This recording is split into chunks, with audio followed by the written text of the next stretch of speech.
Om Swastiastu, hello, welcome to my kitchen.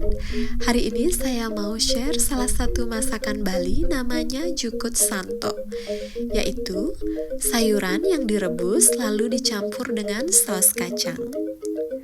Nah, untuk sayurannya di sini saya pakai toge, kol, kacang panjang, dan kangkung. Kalau mau ditambah bayam juga boleh. Setelah semua sayurnya direbus, lalu dinginkan. Untuk sausnya sendiri, pertama saya goreng sebentar cabai dan bawang putih, tambahkan petis, tauco, garam, dan gula merah.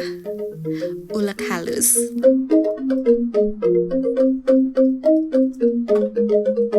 Tambahkan kacang tanah yang sudah digoreng, ulek halus, tambahkan air sedikit demi sedikit sampai konsistensinya agak cair, tapi tidak terlalu cair. Lalu tambahkan perasan jeruk limau dan kecap manis. Masukkan semua sayur yang sudah direbus, aduk rata. So yummy. Nah, ini bisa langsung dimakan atau dimakan dengan nasi. Selamat mencoba, happy cooking, matur suksema.